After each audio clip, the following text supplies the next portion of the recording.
एक रात जो जागरण की नहीं बल्कि जागृति की है। एक रात जब सृष्टि की ऊर्जा चरम पर होती है। एक रात जब महादेव हर भक्त की पुकार सुनते हैं। यह है महाशिवरात्रि। क्या आप जानते हैं महाशिवरात्रि का महत्व क्या है? शिवलिंग की पूजा क्यों की जाती है? इस दिन की आध्यात्मिक और वैज्ञानिक शक्ति क्या है? यदि आपको इन सब के बारे में पता है तो बहुत ही अच्छी बात है, और अगर नहीं पता है तो हम आज इसी टॉपिक के बारे में बात करने वाले हैं। तो चलिए शुरू करते हैं। महाशिवरात्रि का महत्व और इतिहास। क्या है महाशिवरात्रि? महाशिवरात्रि यह फाल्गुन मास की कृष्ण पक्ष की चतुर्थी तिथि को मनाई जाती है। हर बार जो चतुर्थी तिथि रहती है तभी महाशिवरात्रि का आयोजन किया जाता है।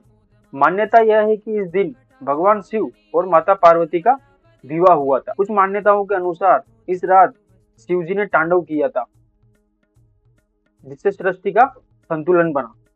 ठीक है। पुराणों और महाशिवरात्रि का वर्णन। पुराणों में महाशिवरात्रि का वर्णन। शिव पुराण में लिखा है कि इस दिन व्रत करने और रात्रि जागरण करने से सभी पाप नष्ट हो जाते हैं। यह एकमात्र त्योहार है जो अंधकार से प्रकाश की ओर जाने का प्रतीक है। इसके बारे में कुछ पौराणिक कथाएं भी है, तो मैं आपको बताता हूँ। समुद्र मंथन और नीलकंठ की कथा। तो समुद्र मंथन से निकले हलाहल विष को भगवान शिव ने अपने कंठ में धारण किया। ये आप सभी को पता होगा कि जब समुद्र मंथन हो रहा था तो उसमें से जो हलाहल निकला, मतलब जहर, वो जहर इतना ज्यादा शक्तिशाली था कि अगर उसकी एक बूंद भी किसी के अंदर चली जाती तो उसकी मृत्यु निश्चित थी, चाहे वो कोई भी हो, भगवान ही क्यों ना हो। तो इसलिए शिव जी ने क्या किया था, उसको अपने कंठ में धारण कर लिया था, इसलिए उनका कंठ नीला पड़ गया था। इस वजह से उनका नाम नीलकंठ पड़ा और यह दिन महाशिवरात्रि के रूप में मनाया जाने लगा। ये एक पुरानी कथा है। ठीक है। और दूसरी क्या है? लिंगोद्भव तथा शिवलिंग प्रकट होने की कथा। एक बार ब्रह्मा और विष्णु में मतलब एक बार क्या हुआ, ब्रह्मा जी और विष्णु जी में श्रेष्ठता की लड़ाई हुई। तभी एक विशाल अग्नि स्तंभ प्रकट हुआ और ब्रह्मा और विष्णु इसका आदि और अंत खोजने में असमर्थ रहे। उन दोनों में श्रेष्ठता की लड़ाई हुई और ब्रह्मा और विष्णु दोनों ने क्या किया, एक तो आदि देखने चले गए और एक अंत देखने चले गए कि इसका उत्पन्न ये कहाँ से हो रहा है और इसका अंत जो है वो कहाँ पे जाके हो रहा है। अंततः भगवान शिव इस स्तंभ से प्रकट हुए। जब ये दोनों आदि और अंत नहीं खोज पाए तो भगवान शिव इस स्तंभ से प्रकट हुए और तभी से शिवलिंग की पूजा शुरू हुई। और ऐसा माना जाता है कि तभी से शिवलिंग की पूजा हुई, वो आज ही का दिन माना जाता है। ठीक है। तो महाशिवरात्रि की पूजा विधि और व्रत, ये बहुत इंपॉर्टेंट है। काफी लोग व्रत रख लेते हैं लेकिन उनको विधि और व्रत का कुछ पता नहीं होता, तो उनके लिए काफी ज्यादा इंपॉर्टेंट है। महाशिवरात्रि पर 4 पहर की पूजा की जाती है। व्रत कैसे करें?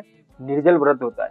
ठीक है। कोई अन्न नहीं, सिर्फ जल और फलाहार का ग्रहण किया जाता है। कई लोग क्या खिचड़ी भी खा लेंगे, ये भी खा लेंगे, वो भी खा लेंगे, हलवा भी खा लेंगे।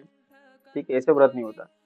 शिवलिंग पर जल, दूध, बेलपत्र, भांग, धतूरा चढ़ाने की विधि है और ओम नमः शिवाय मंत्र का जप करना चाहिए, ये अति आवश्यक है। रात्रि जागरण का महत्व।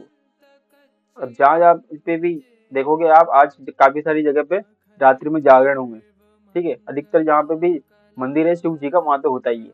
यह यौगिक ऊर्जा को जागृत करता है और मानसिक शांति देता है। इससे क्या होगा, अगर आप जागरण में जाओगे तो आप पाओगे कि आपको एक अलग ही जागृति का महसूस होगा और मन जो है वो आपका शांत हो जाएगा। ठीक है। तो शिवरात्रि और विज्ञान, अब इससे जुड़े कुछ वैज्ञानिक तथ्य भी है। ठीक है।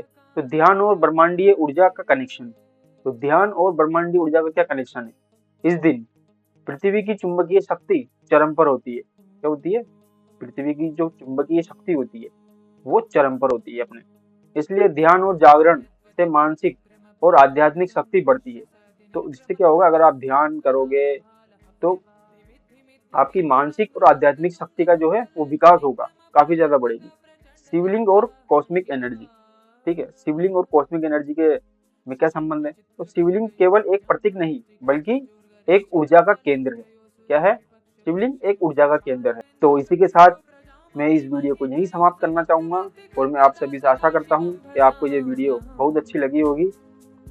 आप सभी को महाशिवरात्रि की हार्दिक शुभकामनाएं।